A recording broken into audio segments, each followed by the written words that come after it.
حجۃ الوداع کے خطبے میں حضور صلی اللہ علیہ وسلم نے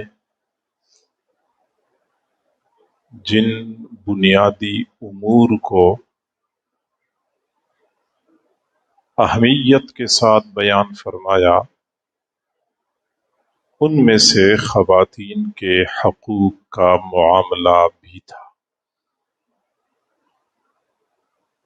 اور یقیناً اس وقت اس کی بہت زیادہ ضرورت تھی،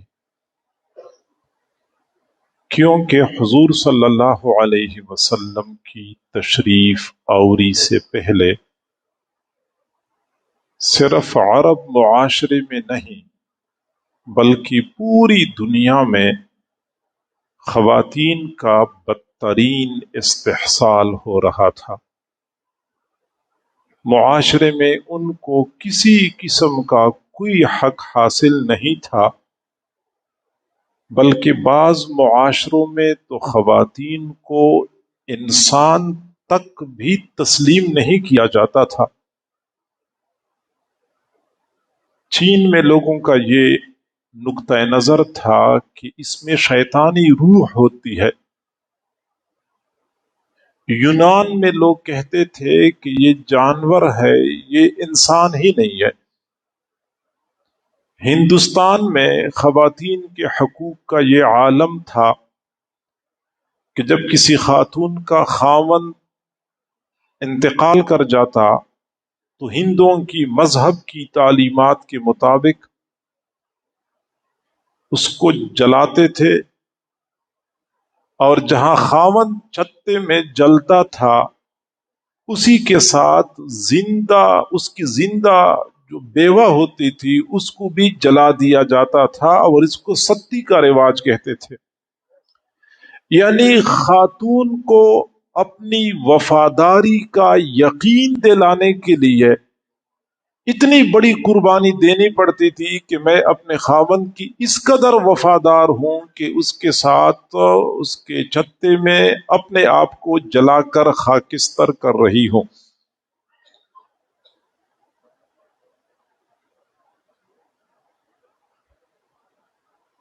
بابل، یونان، روم، مصر، ان تمام تر معاشروں میں اور تمام تر تہذیبات میں خواتین کے ساتھ اسی کے ساتھ ملتا جلتا سلوک کیا جاتا تھا۔ عرب معاشرہ خواتین کے ساتھ ظلم اور زیادتی میں پہلے نمبر پہ تھا کہ وہ خواتین کو جینے کا حق نہیں دیا کرتے تھے۔ معاشرے میں بچی کا پیدا ہونا عار سمجھا جاتا تھا۔ پیدا ہوتی تھی تو سنگ دل باپ اپنی نوزائیدہ بیٹی کو زندہ ترگور کیا کرتا تھا۔ جو خواتین پہلے سے معاشرے میں موجود تھیں ان کے ساتھ یہ سلوک ہوتا تھا کہ نکاح اور شادی میں ان کی کوئی مرضی نہیں ہوتی تھی، زبردستی ان کی شادی کروائی جاتی تھی، مہر کا کوئی حق نہیں تھا، میراث کا کوئی حق ان کو حاصل نہیں تھا، گھر کی امور میں کسی قسم کا مشورہ مشاورت اگر وہ دیتی تھی تو ان کو زد و کوب کیا جاتا تھا کہ تجھے کس نے حق دیا ہے کہ گھر کی امور میں مشورہ دے رہی ہو۔ حضور صلی اللہ علیہ وسلم دنیا میں تشریف لائے اور اسلام جیسا کامل، منشور اور دستور دنیا کو عطا کر دیا۔ خواتین کو معاشرے میں اسلام نے وہ حقوق دیے کہ آج تک کوئی معاشرہ ایسے حقوق نہیں دے سکا، وہ مقام عطا کر دیا کہ آج تک کوئی معاشرہ وہ مقام نہیں دے سکا۔ پرفریب نعرے تو بہت لگائے جاتے ہیں، مرد و زن کے مساوات کی باتیں تو بہت ہو رہی ہیں، لیکن یہ کھوکھلے نعرے ہیں، ان میں کوئی حقیقت نہیں ہے۔ دین اسلام نے جو مقام اور مرتبہ دیا ہے وہ سب سے بلند و بالا ہے۔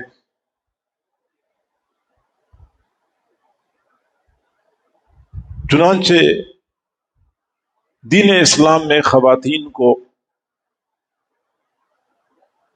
میراث کا حق دیا، جس کا تذکرہ گزشتہ گفتگو میں ہو چکا ہے۔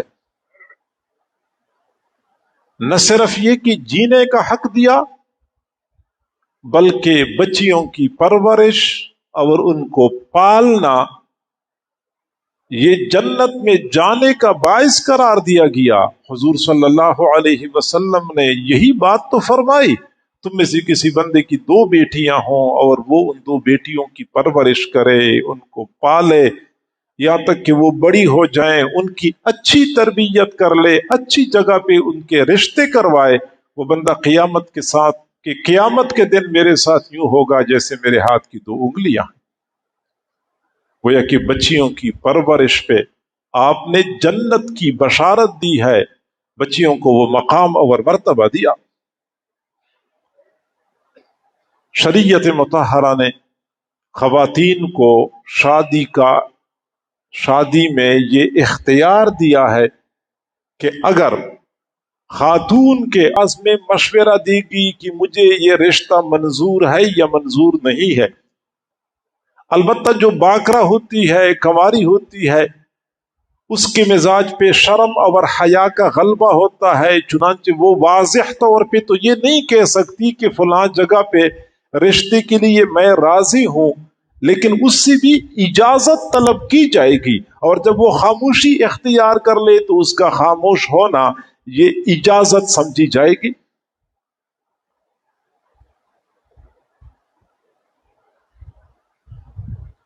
تو لہذا والدین لڑکی کے سرپرست زبردستی اپنا فیصلہ لڑکی پر مسلط نہیں کر سکتے، لڑکی سے باقاعدہ مشورہ لیا جائے گا، لڑکی کی اجازت ہوگی تو وہ نکاح معتبر ہوگا۔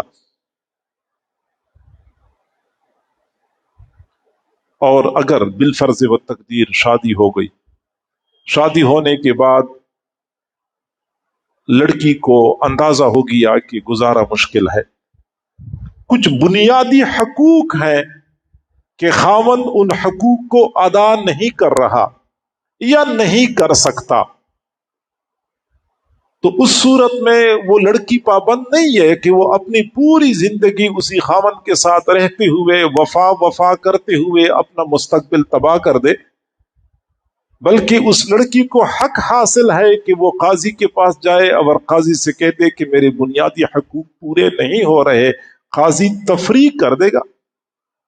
حالانکہ کسی اور معاشرے میں خاتون کو اس طرح اختیار حاصل نہیں تھا، بیوی چاہے تو خاوند کے ساتھ خود معاملات طے کر لے کہ آپ نے مجھے جو مہر دیا ہے میں مہر آپ کو واپس کرتی ہوں، لیکن آپ مجھے آزاد کر دیں، مطالبہ کر سکتی ہے۔ یا اگر خاوند نہیں مانتا تو بیوی جائے اور قاضی کے پاس کیس دائر کر دے کہ میرا خاوند میری بنیادی حقوق جو نان نفقہ ہے یا ازدواجی حقوق ہیں وہ ادا کرنے پہ قادر نہیں ہے، پھر اس صورت میں اس خاتون کا مستقبل تباہ نہیں کیا جائے گا، بلکہ اس کو آزاد کر کے اپنا الگ گھر بسانے کا موقع فراہم کیا جائے گا۔ تو جب نکاح ہو جاتا ہے تو نکاح کے بعد اولین حق خاتون کا مہر کا ہوتا ہے۔ عرب معاشرے میں مہر کا کوئی تصور نہیں تھا، بکری خریدتے تھے اس کی بھی قیمت ہوتی تھی، مرغی خریدتے تھے اس کی بھی قیمت ہوتی تھی، لیکن عورت کی کوئی قیمت نہیں تھی۔ قرآن مجید نے مردوں پر لازم کر دیا کہ تم نے مہر دینا ہے۔ مہر کتنا دینا ہے؟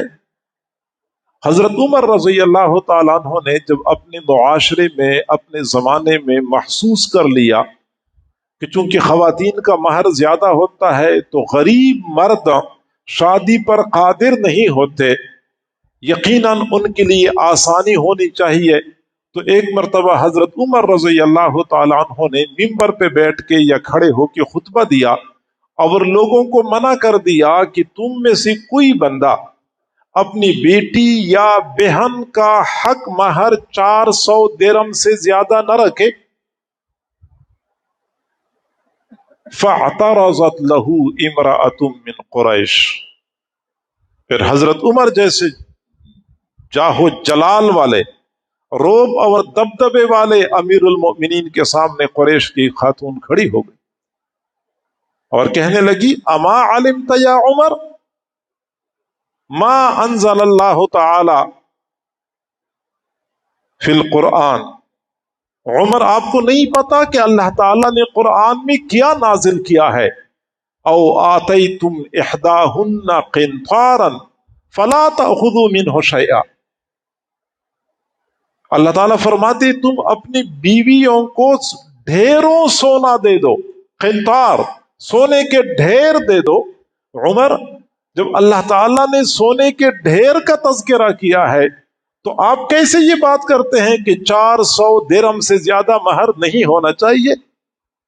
حضرت عمر رضی اللہ تعالیٰ عنہ کا سر نیچے کو جھک گیا اور پھر فرمانے لگے اللہم اغفر لعمر کل الناس افقہ من عمر، اللہ عمر کی مغفرت کر دے، سارے لوگ عمر سے زیادہ فقاہت رکھنے والے ہیں، یعنی عمر تو اتنا فقیہ بھی نہیں ہے کہ اس خاتون سے زیادہ وہ سمجھدار ہوتا۔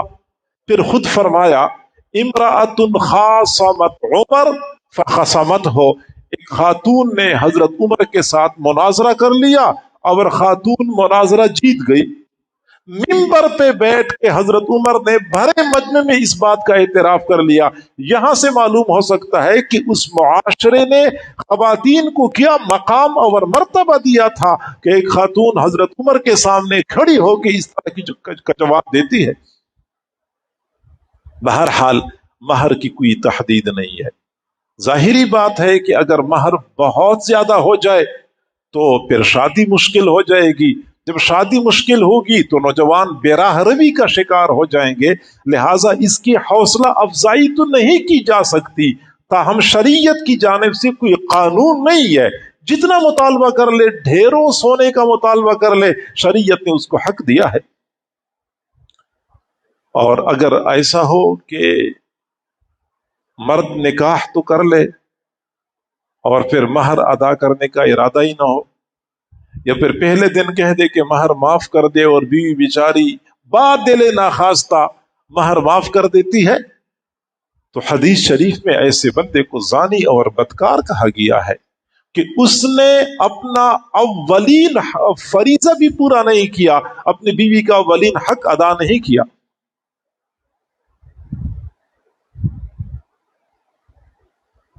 اور مہر کے بعد پھر اگلا فریضہ جو ہوتا ہے خاوند کا اور جو بیوی کا حق بنتا ہے وہ نفقہ اور سکنا، نفقہ اور سکنا، کھانا پینا، لباس اور رہائش، یہ مرد کی ذمہ داری ہے اور خاتون کا حق ہے۔ قرآن مجید میں جا بجا اسی بات کا اللہ تعالیٰ نے حکم دیا ہے۔ حضور صلی اللہ علیہ وسلم نے حکم بھی دیا ہے اور مردوں کو حوصلہ بھی دیا ہے کہ اپنے اہل و عیال پہ خرچ کیا کرو، یہ کوئی تاوان نہیں ہے، یہ کوئی آپ کا مالی نقصان نہیں ہے، بلکہ آپ جو کچھ اپنے اہل و عیال پہ خرچ کرتے ہیں اللہ تعالیٰ دنیا میں بھی اس کا بہتر بدلہ دیتا ہے اور آخرت میں بھی بہترین اجر عطا کرے گا۔ مشاہدہ یہ ہے کہ جو خاوند اپنے اہل و عیال پر خرچ کرنے میں کشادگی کا مظاہرہ کرتے ہیں، اللہ تعالیٰ ان کو بھی کشادہ رزق عطا کرتا ہے، اور جو لوگ روکتے ہیں اپنی بیویوں پر، اپنے اہل و عیال پہ خرچ نہیں کرتے، اللہ تعالیٰ بھی ان سے روکتا ہے، جس طرح کہ حضور صلی اللہ علیہ وسلم نے فرمایا انفق ینفق علیک، آپ خرچ کریں اللہ تعالیٰ آپ کو مزید عطا کر دے گا، جتنا زیادہ اہل و عیال پہ خرچ کریں گے اللہ تعالیٰ اتنا ہی زیادہ دیتا ہے۔ حضور صلی اللہ علیہ وسلم نے فرمایا دینار انفقتہ فی سبیل اللہ، ایک تو وہ دینار ہے جو آپ اللہ کے راستے میں خرچ کرتے ہیں، وَدِینَارٌ أَنفَقْتَهُ فِي عِتْقِ رَقَبَةٍ، ایک وہ دینار ہے جو آپ کسی غلام کو آزاد کرنے میں خرچ کرتے ہیں، وَدِینَارٌ تَصَدَّقْتَ بِهِ، ایک وہ دینار ہے جو آپ کسی کو صدقہ دیتے ہیں، خرچ کرتے ہیں، بہترین دینار وہ ہے جو آپ اپنے اہل و عیال پہ خرچ کرتے ہیں۔ اپنے اہل و عیال پہ خرچ کرنا بہترین دینار۔ طبرانی شریف کی روایت ہے کہ قیامت کے دن جب بندوں کے اعمال تولے جائیں گے تو میزان کے ترازو میں سب سے پہلے کون سا عمل ڈالا جائے گا؟ نماز نہیں، حج نہیں، روزہ نہیں۔ میزان کے ترازو میں سب سے پہلے وہ درہم اور دینار ڈالا جائے گا جو بندے نے اپنے اہل و عیال پہ خرچ کیا ہوگا۔ تو لہٰذا ایک تو اہل و عیال پہ خرچ کرنا بہترین صدقہ، اور اپنے اہل و عیال کے لیے کمانا اور کماتے ہوئے بھاگ دوڑ کرنا، اپنا پسینہ بہانا بہترین عبادت۔ آپ حیران ہو جائیں گے، حضرت موسیٰ علیہ السلام اپنی اہلیہ کے ہمراہ مدین سے مصر کی طرف آ رہے تھے، صحرا میں سفر کر رہے تھے، رات کا وقت تھا، راستہ بھول گئے۔ اب راستہ بھول گئے، صحرا میں ادھر ادھر پھرتے رہے، سردی کا موسم تھا، ٹھنڈی ہوا چل رہی تھی۔ اچانک حضرت موسیٰ علیہ السلام کی اہلیہ نے حضرت موسیٰ علیہ السلام سے کہا کہ مجھے تو بچے کی ولادت کی تکلیف شروع ہو گئی۔ حضرت موسیٰ علیہ السلام حیران پریشان کہ صحرا ہے، سر چھپانے کی جگہ نہیں ہے، شدید سردی ہے، اتنا بڑا مسئلہ پیش آیا، بنے گا کیا؟ دائیں بائیں دیکھا، آبادی کوئی قریب نہیں تھی، دور نظر دوڑائی، پہاڑ کے دامن میں آگ جلتی ہوئی نظر آئی۔ حضرت موسیٰ علیہ السلام نے فوراً اپنے گھر والوں کو فرمایا، اذ قال لأہلہم کثوا انی آنست نارا، گھر والوں کو فرمایا ٹھہر جاؤ، مجھے وہاں آگ نظر آئی ہے، لعلی آتیکم منہا بقبس، میں وہاں جاتا ہوں، آپ کے لیے آگ کا شعلہ لاؤں گا، آگ جلاؤں گا، کم از کم سردی سے بچنے کا انتظام تو ہو جائے گا۔ لعلی آتیکم منہا بقبس او اجد علی النار ہدی، میں وہاں جاتا ہوں، وہاں آگ جلانے والے کچھ لوگ ہوں گے، آخر آگ جل رہی ہے تو وہاں کچھ لوگ ہوں گے، تو وہاں ان لوگوں سے مسئلے کا حل پوچھوں گا۔ تو حضرت موسیٰ علیہ السلام اپنی اہلیہ کی خدمت کے جذبے سے سرشار آگ لینے کے لیے پہاڑ کے دامن میں پہنچے۔ تو جب قریب پہنچے تو اللہ تعالی کی طرف سے آواز آئی، انی انا ربک فاخلع نعلیک انک بالوادی المقدس طویٰ، میں آپ کا رب ہوں، جوتی اتار دیجئے، آپ وادی مقدس میں ہیں، وادی طویٰ میں ہیں۔ حضرت موسیٰ علیہ السلام آگ لینے کے لیے گئے تھے، اللہ تعالیٰ نے نبوت عطا فرما دی۔ خدا کی دین کا موسیٰ سے پوچھئے احوال، خدا کی دین کا موسیٰ سے پوچھئے احوال کہ آگ لینے کو جائیں پیمبری مل جائے۔ تو اپنے اہل و عیال کی سہولت کے لیے، ان کی ضروریات کے لیے کوشش کرنا، بھاگ دوڑ کرنا، اللہ رب العزت کے ہاں کس قدر و قیمت کی نگاہ سے دیکھا جاتا ہے۔ تو لہٰذا یہ پھر خاتون کا حق ہوتا ہے کہ اس کو نفقہ اور کسوہ یعنی کپڑے اور لباس دے دیا جائے۔ حضور صلی اللہ علیہ وسلم نے فرمایا حجۃ الوداع کے خطبے میں، فاتقوا اللہ فی النساء، تم خواتین کے معاملے میں اللہ سے ڈرو، فإنکم اخذتموہن بأمان اللہ، تم لوگوں نے اللہ کے امان کے ساتھ ان کو اپنے ساتھ جوڑا ہے، یعنی اللہ نے ان کو امان دیا ہے، اور اسی امان کی بنیاد پہ اللہ نے تمہیں حق دیا ہے کہ تم ان کو اپنے ساتھ جوڑو۔ وَلَهُنَّ عَلَيْكُمْ رِزْقُهُنَّ وَكِسْوَتُهُنَّ بِالْمَعْرُوفِ، اور تمہاری ذمہ ہے تمہاری بیویوں کے لیے ان کا رزق اور ان کا لباس معروف طریقے سے۔ تو نفقہ، سکنا اور لباس یہ بیوی کا حق ہوتا ہے، اور بیوی کا اگلا حق بیوی کو عزت دینا ہوتا ہے۔ حضور صلی اللہ علیہ وسلم نے فرمایا، ما اکرم النساء الا کریم ولا اہانہن الا لئیم، خواتین کو عزت والا بندہ عزت دیتا ہے اور کمینہ بندہ ان کو ذلیل کرتا ہے. بیوی کو وہ بندہ عزت دیتا ہے جو عزت والا ہوتا ہے، اور جو بندہ بیوی کو ذلیل کرتا ہے یہ حقیقت میں خود ذلت والا ہوتا ہے. کل اناء یترشح بما فیہ، برتن میں جو کچھ ہوتا ہے وہی کچھ باہر نکلتا ہے. برتن میں اگر پانی ہے تو پانی چھلکے گا، اگر برتن میں دودھ ہے تو دودھ چھلکتا ہوا باہر آئے گا. اسی طرح بندے کے اپنی ذات میں کوئی عزت ہے تو بیوی کو عزت دے گا، اگر بیوی کو ذلیل کرتا ہے تو معلوم ہوتا ہے کہ اندر عزت نہیں ہے، اندر گند بھرا ہوا ہے. کئی مرتبہ مرد حضرات اپنی بیویوں کو گالی دینے کا بہانہ تلاش کرتے ہیں، ننگی گالیاں دیتے ہیں بیویوں کو. اور صرف یہ نہیں کہ تنہائی میں ان کو رسوا کرتے ہیں، اپنے بھائیوں اور بہنوں کے سامنے اپنی بیوی کی تذلیل کرتے ہیں، اپنی والدہ کے سامنے بیوی کی تذلیل کرتے، بچوں کے سامنے بیوی کی تذلیل کرتے ہیں.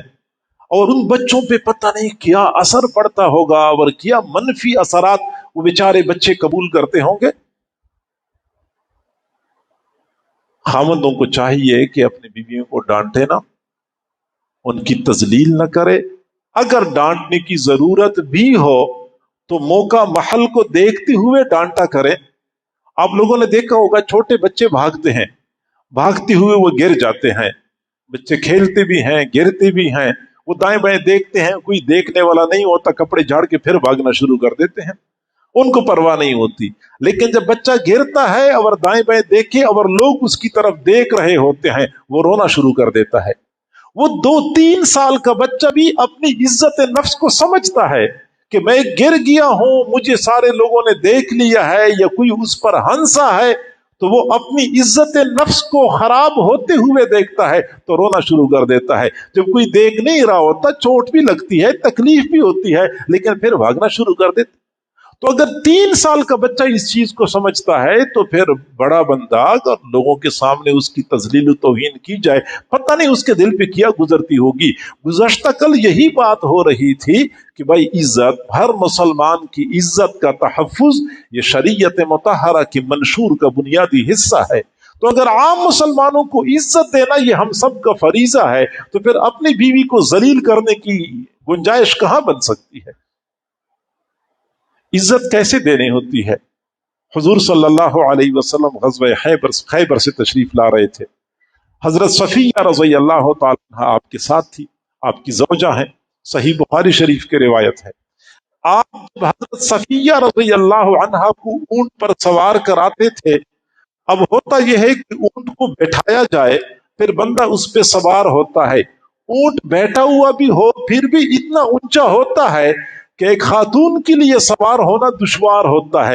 پھر خاص طور پہ پردے کے حوالے سے بھی معاملہ بڑا نازک اور حساس ہوتا ہے. اگر بیٹھے ہوئے اونٹ کے اوپر ویسے خاتون سوار ہوتی ہے. حضور صلی اللہ علیہ وسلم نے جب حضرت صفیہ رضی اللہ عنہ کو سوار کرانا ہوتا تھا، خود تشریف لے جاتے تھے، اونٹ کے ساتھ بیٹھ جاتے تھے اور اپنا گھٹنا کھڑا کر دیتے تھے. اونٹ کے ساتھ سیڑھی کی طرح گھٹنا کھڑا کر دیتے تھے. حضرت صفیہ رضی اللہ تعالی عنہا حضور صلی اللہ علیہ وسلم کے گھٹنے پر پاؤں رکھے پھر اگلا پاؤں اونٹ کی پشت کے اوپر رکھتی تھی اور اس طرح سوار ہوا کرتی تھی. اپنی بیوی کو عزت دینے سے بندے کی عزت کم نہیں ہوتی، عزت بڑھتی ہے. لہذا بیوی کو عزت دینا یہ بیوی کا حق ہے. حضرت حفصہ رضی اللہ تعالی عنہ نے ایک مرتبہ حضرت صفیہ رضی اللہ تعالی عنہ کو طعنہ دیا کہ تم یہودی کی بیٹی ہو. حضرت صفیہ رضی اللہ عنہ کا والد جو تھا وہ خیبر کے یہود کا بڑا سردار تھا، حیی بن اخطب. تو حضرت صفیہ کو طعنہ دیا کہ تیرا باپ یہودی تھا. تو حضرت صفیہ رضی اللہ عنہا نے حضور صلی اللہ علیہ وسلم سے عرض کیا، اللہ کے نبی مجھے حفصہ نے اس طرح طعنہ دیا ہے. تو حضور صلی اللہ علیہ وسلم نے حضرت صفیہ کو فرمایا، انک لابنۃ نبی، وَإِنَّ عَمَّكَ لَنَبِيٌّ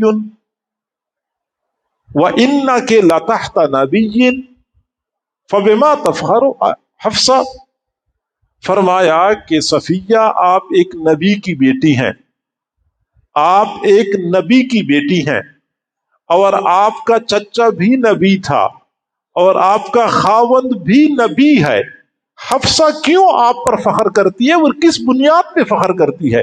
اب یہ بڑے نکتے کی بات ہے کہ حضرت صفیہ جو تھی وہ بنو اسرائیل میں سے تھی، اور بنو اسرائیل جو ہے وہ سارے کے سارے حضرت یعقوب علیہ السلام کی اولاد میں سے ہیں، حضرت اسحاق علیہ السلام کی اولاد میں سے ہیں، تو گویا کہ اسحاق علیہ السلام تمہارے جد امجد، اور جد کے لیے باپ کا لفظ بولا جاتا ہے، آپ ایک نبی کی بیٹی ہیں، اور حضرت اسماعیل علیہ السلام جو تھے اسحاق علیہ السلام کے بھائی تھے، آپ کا چچا بھی نبی ہے، وَإِنَّكَ لَتَحْتَ نَبِيٍّ، اور اس وقت آپ ایک نبی کی بیوی ہیں، تو حضرت حفصہ کیوں آپ کے اوپر فخر کر رہی ہے؟ ان کو کون سا آپ سے زیادہ شرف حاصل ہے؟ پھر حضرت حفصہ کو فرمایا کہ اتق اللہ یا حفصہ، حفصہ اللہ سے ڈرو، اس طرح تانے کسی کو نہ دیا کرو۔ لیکن اپنی بیوی کو عزت دینے کا دستور لوگوں کو بتایا۔ یہ تو نہیں ہوتا کہ تمہارا خاندان ایسا ہے اور تمہاری برادری ایسی ہے، اور تمہاری برادری اور تمہارے خاندان سے کم درجے کی بات ہوتی نہیں ہے۔ حضور صلی اللہ علیہ وسلم نے اپنی بیوی کو عزت دی، کیا عزت دی کہ آپ ایک نبی کی بیٹی ہیں، نبی آبا و اجداد میں سے اوپر کے آبا و اجداد میں سے کوئی تھے، لیکن فرمایا آپ ایک نبی کی بیٹی ہیں، آپ کا چچا بھی نبی ہے، اور آپ اس وقت نبی کی بیوی ہیں، تو کمال اور صفات تو آپ کو حاصل ہیں، اعزازات تو آپ کے حصے میں ہیں۔ اب جب خاوند اس طرح اپنی بیوی کو عزت دے تو پھر بیوی کا دماغ خراب ہے کہ وہ اپنا گھر آباد نہ کرے اور اپنے خاوند پہ جان نچھاور نہ کرے۔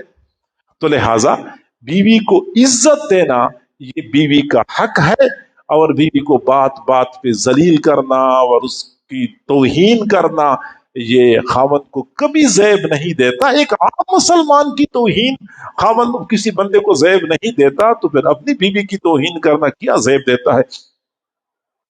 اور خاتون کا اگلا حق یہ ہے کہ اس کو تحفظ فراہم کیا جائے۔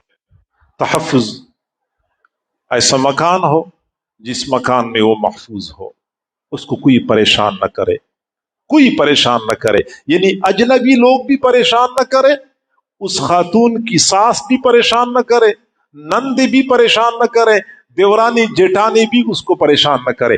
مقصد یہ ہے کہ ایک ایسا گھر اس کو ملنا چاہیے جس میں باقی لوگ مداخلت نہ کرے، وہ اپنی مرضی کے مطابق سکون اور اطمینان کی زندگی اس میں گزارے۔ تحفظ ملنا چاہیے، اور جب کسی خاتون کو اپنے خاوند کی جانب سے تحفظ حاصل ہوتا ہے، اطمینان حاصل ہوتا ہے، وہ ہر مشکل، ہر پریشانی کو خوشی خوشی جھیلتی ہے۔ بیوی کو شکوہ ہے، غلط بات کی ہے، کسی نے پریشان کیا ہے، خاوند اتنا کہہ دے فکر نہ کرے میں آپ کے ساتھ ہوں، آپ فکر نہ کرے میں ہوں نا، آپ کیوں پریشان، میں آپ کے ساتھ ہوں، اتنا خاوند کہہ دیتا ہے، بیوی کو اتنا سکون مل جاتا ہے جیسا کہ سارے خدا کی خدائی اس کے ساتھ ہے، وہ مطمئن ہو جاتی ہے۔ لیکن جب خاوند ہی بیوی کو عدم تحفظ کے احساس میں مبتلا کر دیتا ہے، بات بات پہ طلاق کی دھمکی دیتے ہیں، بات بات پہ دوسری شادی کی دھمکی دیتے ہیں، خاتون سمجھتی ہے کہ مجھے اس گھر میں آج نہیں تو کل، کل نہیں تو پرسوں میرے اوپر کوئی بڑی مصیبت آنے والی ہے، لہٰذا وہ اپنے آپ کو مسلسل غیر محفوظ تصور کرتی ہے، یا تو وہ نفسیاتی مریضہ بن جاتی ہے، اور یا پھر وہ احتیاطاً اپنے لیے کوئی اور جگہ کا انتخاب کر لیتی ہے۔ تو ایک آدمی کے نکاح میں ہوتی ہے، ایک اور آدمی کے ساتھ وہ پہلے سے رابطے میں ہوتی ہے کہ اگر ادھر سے میرے ساتھ کچھ ہوتا ہے تو پہلے سے میرا کسی اور طرف رابطہ ہو۔ تو خاوندوں کو چاہیے کہ اگر بیویوں کو اس قدر عدم تحفظ کے احساس میں مبتلا کرتے ہیں تو آگے اس کا نقصان کیا ہو سکتا ہے، لہٰذا بیوی کا حق ہے اس کو مہر دیا جائے، بیوی کا حق ہے اس کو نان نفقہ دیا جائے، بیوی کا حق ہے کہ اس کو عزت دی جائے، بیوی کا حق ہے کہ اس کو تحفظ دیا جائے، اور بیوی کا حق ہے کہ خاوند اس کو وقت دے۔ کئی مرتبہ یہ بھی خاوندوں کی غلطی ہوتی ہے کہ وہ اپنے کاموں میں اتنے مگن ہوتے ہیں کہ بیوی کو دینے کے لیے ان کے پاس وقت نہیں ہوتا. تفصیلات تو میں نہیں بیان کر سکتا. ہمارے حضرت جی دامت برکاتہم العالیہ نے جو ازدواجی زندگی کے سنہرے اصول لکھے ہیں، یہ ساری بات وہاں سے ہیں. یا پھر حسن معاشرت کے بارے میں جو کتابیں مزید موجود ہیں، تو وہ واقعی پڑھنے کے قابل ہیں، پڑھنے اور پھر عمل کرنے کے قابل ہیں. چنانچہ خاوندوں کو چاہیے کہ اپنی بیویوں کو وقت دیں. کئی مرتبہ خاوند حضرات روٹی اور روزی کمانے کے لیے باہر ملکوں میں چلے جاتے ہیں، تو مہینے بعد پیسے بیچتے ہیں، بیوی کے لیے خرچہ بیچ دیتے ہیں، بچوں کے لیے خرچہ بیچتے ہیں. وہاں خاوند مطمئن ہوتا ہے کہ میں خرچہ وافر مقدار میں بھیج رہا ہوں، اور وہ یہ سمجھتا ہے کہ شاید بیوی کو صرف خرچ ہی چاہیے اور کچھ نہیں چاہیے. حالانکہ بیوی کی ضرورت اگر خرچے کی ہے، اگر اس کو مکان کی ضرورت ہے، تو وہاں بیوی کو خاوند کی بھی ضرورت ہوتی ہے. نتیجہ یہ نکلتا ہے کہ ادھر سے تو پیسے وافر مقدار میں آ رہے ہوتے ہیں، لیکن خواتین کی اور بھی ضروریات ہوتی ہیں. پھر اس کا نتیجہ یہ نکلتا ہے کہ خواتین دائیں بائیں کہیں رابطے کر لیتی ہے. اس کے نتائج بہت بھیانک نکلتے ہیں. لہٰذا مردوں کو چاہیے کہ وہ اپنے خواتین کے نفقے کا انتظام کرتے ہیں تو اس کے ساتھ ساتھ ان کو وقت بھی دیا کریں. اور حسن معاشرت، ان کے ساتھ اچھا وقت گزارنا، یہ بھی خواتین کا حق ہے. قرآن عظیم الشان میں اللہ رب العزت نے فرمایا وَعَاشِرُوهُنَّ بِالْمَعْرُوفِ، معروف طریقے سے ان کے ساتھ وقت گزارا کرو. حضور صلی اللہ علیہ وسلم نے فرمایا خیرکم خیرکم لأہلہ وَأَنَا خیرکم لأہلی، تم میں سے بہترین بندہ وہ ہے جو اپنے گھر والوں کے لیے بہتر ہو، اور میں تم میں سے سب سے زیادہ اپنے گھر والوں کے لیے بہتر ہوں. حضور صلی اللہ علیہ وسلم بہتر تھے اپنی ازواج مطہرات کے ساتھ. بلکہ حضور صلی اللہ علیہ وسلم نے ایک مومن بندے کے ایمان کا کمال یہ بتایا ہے کہ وہ اپنی اہلیہ کے ساتھ اچھا سلوک کرنے والا ہوتا ہے. آپ صلی اللہ علیہ وسلم نے فرمایا ان اکمل المؤمنین ایمانا احسنهم خلقا والطفهم باہلہ، سب سے کامل ایمان والا وہ بندہ ہے جو سب سے زیادہ اچھے اخلاق والا ہوتا ہے اور اپنے گھر والوں کے ساتھ سب سے زیادہ اچھا سلوک کرنے والا ہوتا ہے. تو گویا کہ ایمان کے کمال کی نشانی ہے کہ بندہ اپنے گھر والوں کے ساتھ اچھا سلوک کرے. چاہیے کہ ہم اپنے گھر والوں کے ساتھ اچھا سلوک کریں. حضور صلی اللہ علیہ وسلم نے حجۃ الوداع کے موقع پہ خواتین کے حقوق کی طرف خاص طور پہ متوجہ کیا ہے کہ تم ان کے حقوق کا خیال رکھو.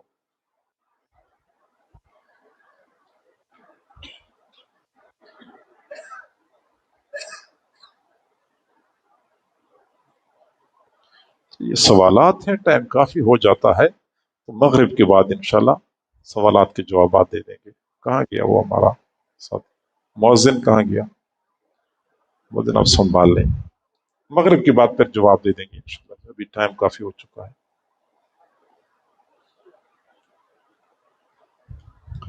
امین. الحمدللہ رب العالمین والعاقبۃ للمتقین والصلاۃ والسلام علی رسولہ محمد وآلہ وصحبہ.